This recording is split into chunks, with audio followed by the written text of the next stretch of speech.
No livro de Ezequiel, por muitas vezes através do profeta, o Senhor lança sobre o povo de Israel e também sobre outros povos palavras de acusação contra os seus maus caminhos e profecias que apontam a punição para a sua idolatria. Parece um cenário aterrador, visto que o povo que foi chamado por Deus para ser uma luz para todos os povos falhou em sua missão e tornou-se muito menos do que havia sido chamado para ser. Por sua idolatria, Israel e Judá haviam sido retirados da terra que Deus havia dado a seus antepassados. Seu pecado fez com que perdessem a sua herança e os afastou do Senhor.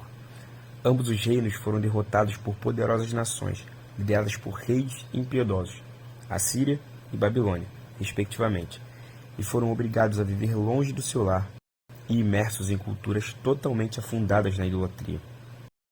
Parecia não haver mais volta. Parecia não haver mais salvação.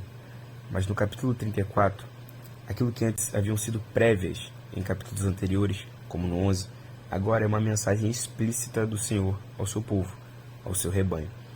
O início do capítulo traz a oposição do Criador aos pastores de Israel, isso é, aos líderes do seu povo, sobre os quais Deus afirma: meus pastores não se preocuparam com o meu rebanho, mas cuidaram de si mesmos em vez de cuidarem do rebanho.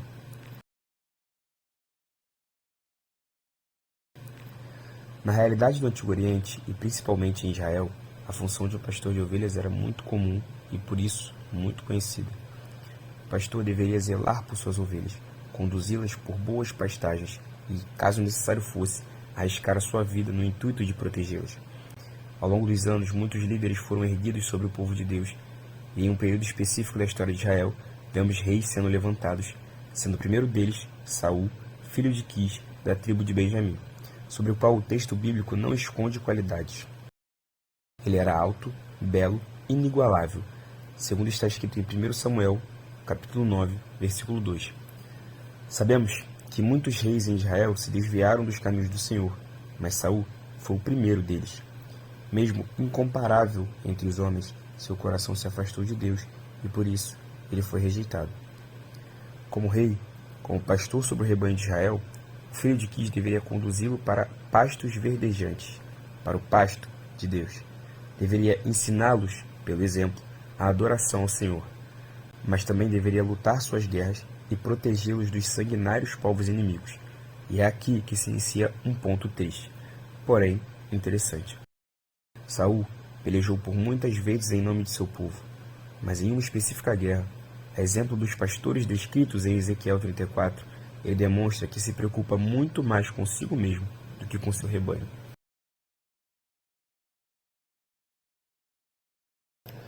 Como costumeiro, Israel saiu à guerra contra sua principal inimiga, a Filístia, e ambos os exércitos confrontar-se-iam diante de um vale.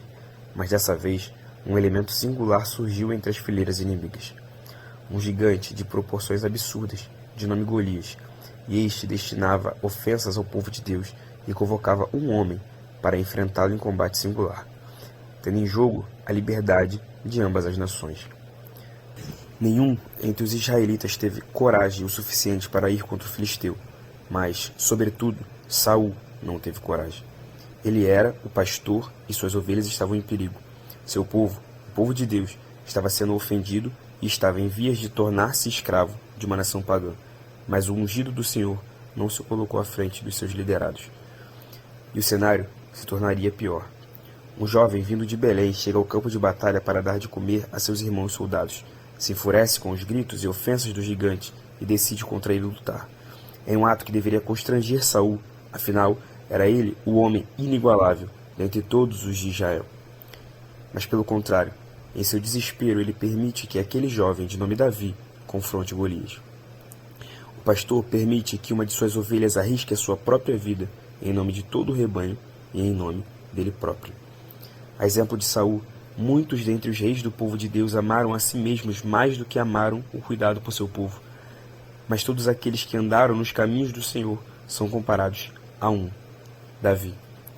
O filho de Jessé conta a Saul que já havia enfrentado leão e urso a fim de livrar da morte as ovelhas de seu pai.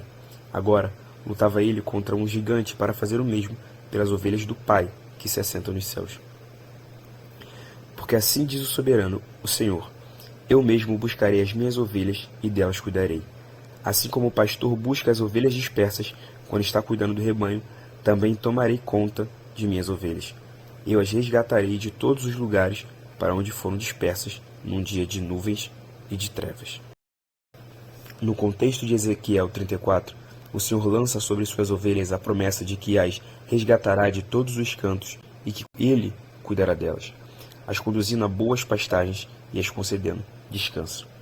É a promessa de que não mais haverão sobre elas líderes que se importam mais consigo mesmo do que com seu povo. Mas então, em meio a tudo isso, é dado o tom de tudo que o Senhor quer fazer. Eu salvarei o meu rebanho, e elas não mais serão saqueadas.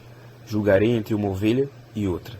Porei sobre elas um pastor, o meu servo, Davi, e ele cuidará delas e será o seu pastor. Eu, o Senhor, serei o seu Deus, e o meu servo Davi será o líder no meio delas. Eu, o Senhor, falei. Aqui há uma clara palavra do Senhor acerca do Messias que ele haveria de enviar, sobre aquele que era e é aguardado. Ele é comparável a Davi.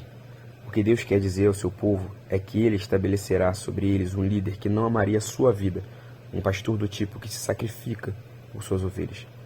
E que pastor é esse, senão aquele que por amor ao mundo se entregou em uma cruz?